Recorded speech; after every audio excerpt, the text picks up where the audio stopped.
Au fil des siècles, les chrétiens ont été confrontés à une question fondamentale: quelle est la limite entre le plaisir que Dieu accorde et l'autosatisfaction pécheresse?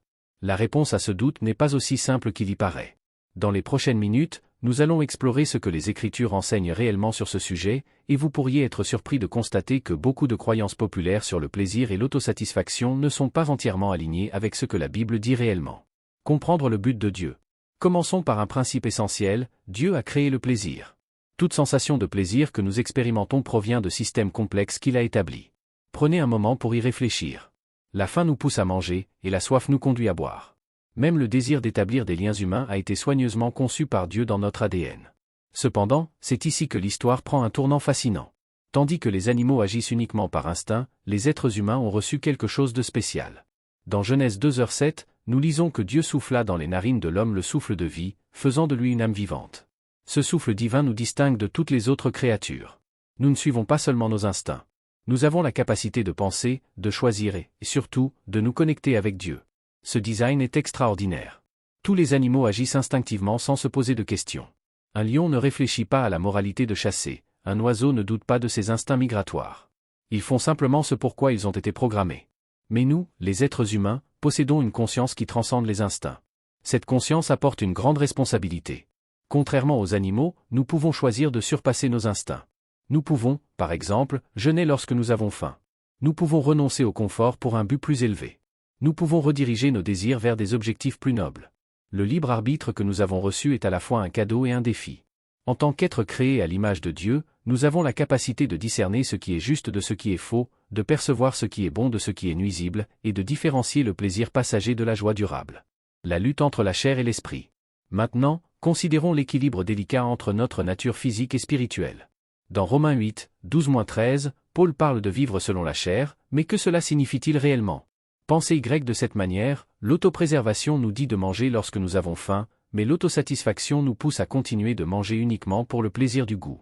L'autopréservation nous amène à construire un abri, mais l'autosatisfaction nous pousse à construire une maison plus grande et plus luxueuse. Vous voyez la différence? L'autopréservation répond à nos besoins réels, tandis que l'autosatisfaction cherche à satisfaire des désirs qui n'ont jamais de fin. La lutte entre la chair et l'esprit se produit à divers niveaux. À son niveau le plus fondamental, c'est le conflit entre la gratification immédiate et la sagesse de faire des choix à long terme. La chair recherche le plaisir immédiat, sans se soucier des conséquences. L'esprit, quant à lui, réfléchit aux impacts durables de nos décisions. La chair suit un principe simple: plus c'est toujours mieux. Plus de nourriture, plus de confort, plus de plaisir, plus de possession. Et comme un puits sans fond, elle n'est jamais satisfaite, car elle n'a jamais été conçue pour l'être. L'esprit, en revanche, valorise la signification par-dessus le plaisir éphémère, la qualité plutôt que la quantité, et comprend que la véritable satisfaction vient souvent de l'autodiscipline et non de l'autosatisfaction. Ce conflit se reflète dans nos choix quotidiens.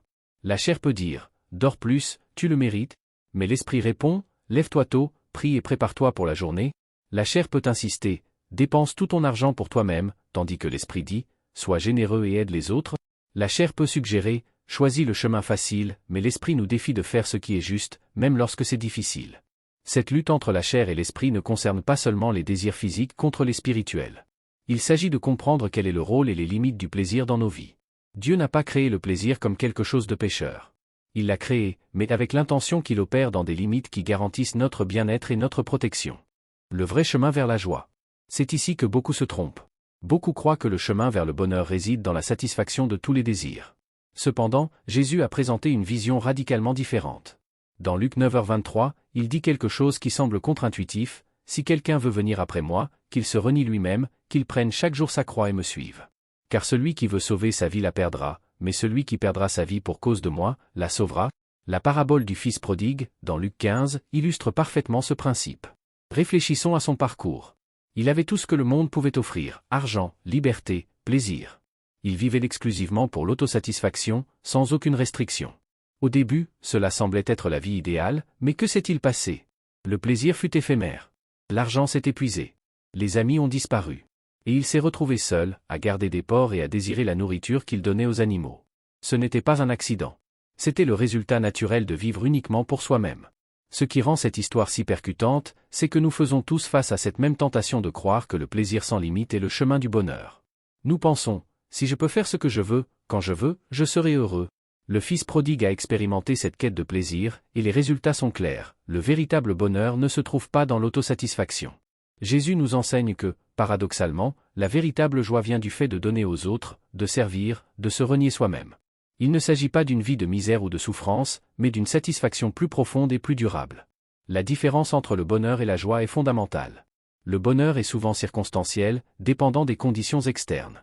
La joie, quant à elle, est plus profonde, enracinée dans notre relation avec Dieu et dans notre volonté de vivre selon ses desseins. C'est pourquoi Paul peut dire dans Philippiens 4, 11-13 qu'il a appris à être content dans toutes les situations, parce que sa véritable satisfaction ne dépendait pas des circonstances, mais de sa connexion avec le Seigneur.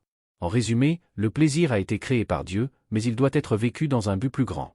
En choisissant de vivre pour lui, nous trouvons une joie qui transcende les désirs passagers de la chair et nous connecte à la véritable paix et satisfaction. Le chemin de l'autosatisfaction est la maturité spirituelle.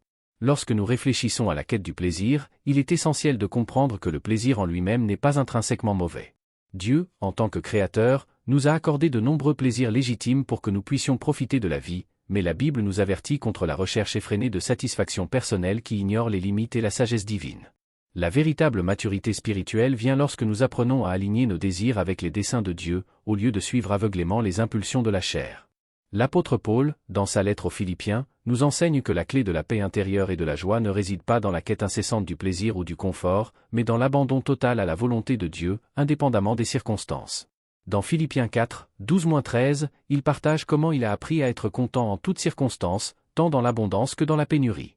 Il savait que sa satisfaction ne venait pas des choses matérielles ou des circonstances extérieures, mais de sa relation avec Dieu et de sa confiance dans son plan.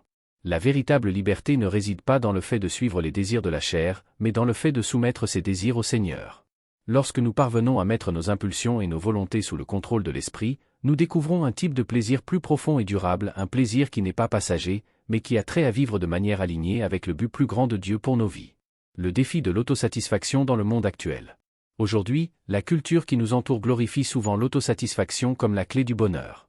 Nous sommes constamment bombardés par l'idée que nous devons satisfaire nos désirs personnels à tout prix, sans penser aux conséquences ou aux impacts plus larges. Le consumérisme, la recherche du statut social, le plaisir instantané sur les réseaux sociaux, tout cela crée une mentalité qui cherche la gratification immédiate, sans réflexion ni considération sur ce qui est véritablement bon pour nous à long terme. Cela nous conduit à un cercle vicieux de mécontentement. Plus nous recherchons l'autosatisfaction, plus nous nous sentons vides. Lorsque les désirs de la chair ne sont pas maîtrisés, ils deviennent un maître implacable, exigeant toujours plus sans jamais nous combler véritablement. Mais, lorsque nous mettons ces désirs sous la direction de l'esprit, nous commençons à expérimenter un plaisir plus profond et significatif, qui nous mène à une véritable liberté intérieure. L'autosatisfaction n'est pas une solution à l'anxiété ou au vide. Au contraire, elle amplifie souvent ces sentiments, car elle nous éloigne de ce qui importe vraiment, notre identité en Christ et le but qu'il a pour nous. Lorsque nous nous libérons du cycle de la recherche de satisfaction personnelle à tout prix et que nous apprenons à vivre pour quelque chose de plus grand, nous découvrons que la véritable satisfaction ne vient pas de l'indulgence, mais de l'abandon. Le véritable plaisir, aimer Dieu et son prochain. L'Évangile nous invite à vivre d'une manière contraculturale, à rejeter la mentalité égoïste qui cherche la gratification immédiate et à adopter un mode de vie qui cherche à plaire à Dieu et à servir notre prochain.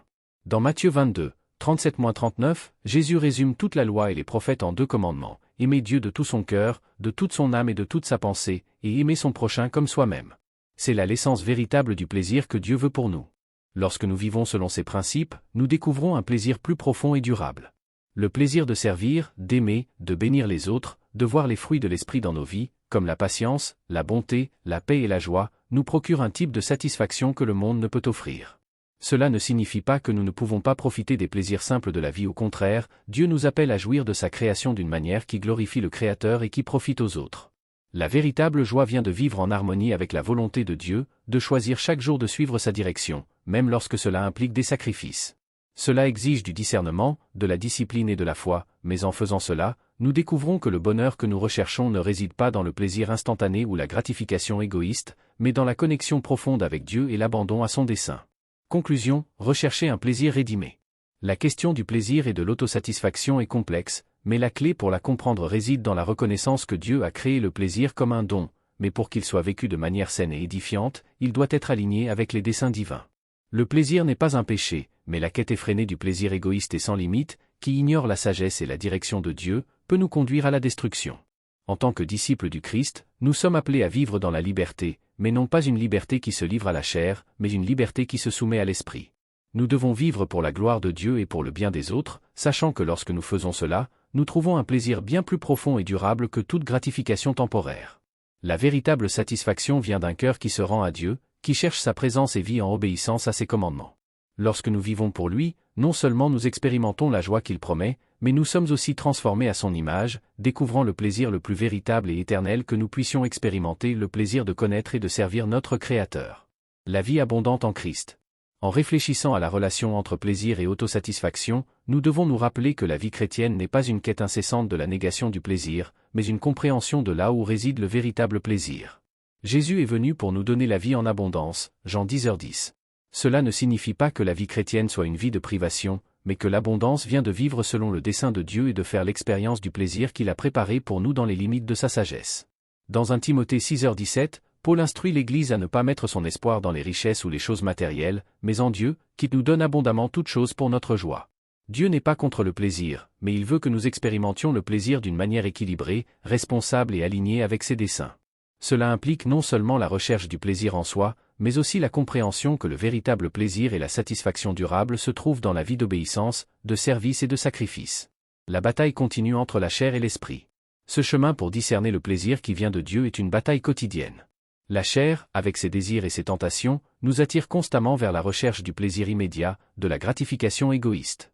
D'autre part, l'esprit nous appelle à quelque chose de plus profond, à un plaisir qui ne se base pas sur des sensations fugaces, mais sur une relation constante avec Dieu et la recherche de sa volonté. Dans Galates 5, 16-17, Paul parle de la lutte entre la chair et l'esprit. Je dis donc, marchez selon l'esprit, et vous ne satisferez pas les désirs de la chair. Car la chair a des désirs contraires à ceux de l'esprit, et l'esprit en a de contraires à ceux de la chair. Ils sont opposés l'un à l'autre, de sorte que vous ne faites pas ce que vous voudriez. Cette bataille est réelle, et tant que nous serons sur cette terre, il y aura toujours la tentation de céder à la gratification instantanée.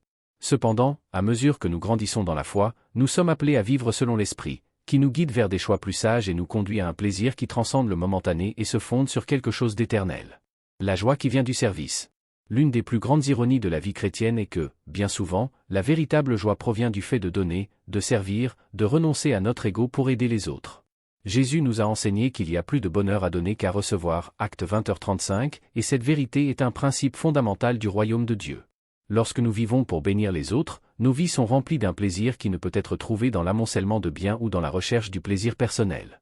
La joie de servir ne réside pas seulement dans le fait de donner nos ressources, mais aussi dans le fait de donner de nous-mêmes, notre temps, notre énergie, notre cœur. Jésus a illustré cela de manière parfaite en donnant sa vie pour nous. Il a trouvé la joie dans le but qu'il a accompli, dans le sacrifice qu'il a fait pour l'humanité. Il nous appelle à suivre son exemple, à vivre pour les autres, et, dans ce processus, nous trouvons la véritable satisfaction. Lorsque nous plaçons les autres avant nous-mêmes et cherchons leur bien, nous trouvons quelque chose que le monde ne peut offrir. Le plaisir de servir, d'aider, de faire une différence dans la vie de quelqu'un, est un plaisir qui remplit l'âme d'une manière que l'autosatisfaction ne pourra jamais atteindre. C'est cela vivre avec un but plus élevé. Le plaisir éternel. À mesure que nous avançons dans la vie chrétienne, notre vision du plaisir doit être de plus en plus modelée par les Écritures. Dieu, dans sa grâce, a créé le plaisir, mais il nous appelle à vivre d'une manière qui reflète sa sainteté et son amour. Le plaisir qui nous est offert par Dieu n'est pas quelque chose qui doit être recherché sans limite, mais plutôt quelque chose qui doit être compris et vécu dans le cadre du plan divin. Dans Apocalypse 21h4, nous lisons qu'un jour, Dieu essuiera toute larme de leurs yeux, et il n'y aura plus de mort, ni de deuil, ni de cri, ni de douleur, car les premières choses sont passées. Dans le nouveau ciel et la nouvelle terre, nous expérimenterons le plaisir éternel dans sa plénitude, sans les distorsions causées par le péché. Ce sera un plaisir parfait, sans douleur, sans la lutte entre la chair et l'esprit, où tout ce que nous ferons sera pour la gloire de Dieu et le bien des autres. C'est ce plaisir qui nous attend, et il doit être notre but ultime, un plaisir qui transcende l'expérience terrestre et qui se vit dans sa présence pour toujours. Jusqu'à ce jour, la vie chrétienne est un parcours de croissance et de maturité. En comprenant les limites et la profondeur du plaisir que Dieu a créé, nous apprenons à vivre de manière équilibrée, honorant Dieu en tout ce que nous faisons. Chaque plaisir légitime doit être une occasion de glorifier Dieu et de nous rapprocher de lui, avec un cœur rempli de gratitude et de joie. Conclusion, trouver le plaisir dans la volonté de Dieu. Au final, le grand défi est de discerner où se trouve le véritable plaisir. Il ne réside pas dans la quête effrénée de la gratification, ni dans la satisfaction égoïste de nos propres désirs, mais dans l'abandon de notre volonté à Dieu. Lorsque nous cherchons à vivre selon sa volonté, au lieu de rechercher un plaisir immédiat, nous trouvons quelque chose de bien plus satisfaisant, la paix de vivre en communion avec le Créateur. Dieu nous a créés pour expérimenter la vie dans toute sa plénitude, et cela inclut le plaisir. Cependant, la véritable satisfaction ne réside pas dans le fait de faire ce que nous voulons, mais dans l'alignement de nos désirs avec les siens, permettant ainsi à Dieu de nous guider vers le véritable bonheur. Le plaisir le plus profond et le plus durable vient lorsque nous mettons de côté l'autosatisfaction et choisissons la joie de servir Dieu et les autres. Puissions-nous, alors, apprendre à vivre de manière équilibrée, en recherchant le plaisir que Dieu nous offre dans ses limites, afin qu'à la fin, nous puissions expérimenter la joie éternelle en sa présence. Comme le dit le psaume 16h11, « Tu me fais connaître le chemin de la vie, dans ta présence, il y a une plénitude de joie, à ta droite, des délices éternelles. » La source de la véritable joie ne réside pas dans l'autogratification illimitée, mais dans la compréhension et la vie selon le projet de Dieu. Lorsque nous alignons nos désirs avec ses desseins, nous découvrons une satisfaction que les plaisirs temporaires ne peuvent offrir. Trouver l'équilibre. Alors, comment naviguons-nous tout cela de manière pratique? La réponse réside dans le fait de poser une question différente. Au lieu de demander « Que puis-je vouloir ?», nous devrions demander « Qu'est-ce qui plairait au Seigneur ?» Ce changement change tout.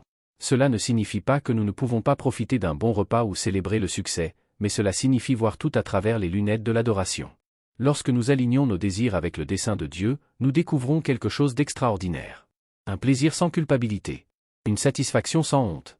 Le secret est celui-ci, l'autodénégation ne consiste pas à éliminer le plaisir. Il s'agit de l'élever. Lorsque nous faisons confiance à Dieu pour satisfaire nos besoins, nous pouvons profiter pleinement de ses bons dons sans le poids des conséquences qui viennent de la recherche du plaisir à tout prix. Cet équilibre implique la compréhension de plusieurs principes clés. Tous les plaisirs légitimes sont des dons de Dieu. Ces cadeaux sont faits pour être savourés dans des limites appropriées. Le but du plaisir est de nous indiquer Dieu, pas de le remplacer. La véritable satisfaction provient de l'alignement de nos désirs avec le dessein de Dieu. L'autocontrôle augmente le plaisir au lieu de le diminuer. Pensez à la manière dont cela s'applique à différentes sphères de la vie. Qu'il s'agisse de nourriture, de repos, de réussite ou de relations, le projet de Dieu conduit toujours au meilleur résultat. Suivre son modèle ne restreint pas notre joie. Il la maximise. Rappelez-vous, Dieu n'est pas contre le plaisir. Il l'a inventé. Mais il sait que le plaisir recherché en dehors de son dessein conduit finalement à la douleur. L'objectif n'est pas d'éliminer les désirs, mais de les diriger correctement. Mais voici ce que la plupart des gens ne réalisent jamais à propos de ce sujet. La véritable question n'est pas « quel plaisir devons-nous éviter ?», mais « quelle plus grande satisfaction risquons-nous de manquer lorsque nous nous contentons de la simple autogratification ?» Êtes-vous prêt à découvrir ce que cela pourrait signifier dans votre vie? Réfléchissez jusqu'à notre prochain échange.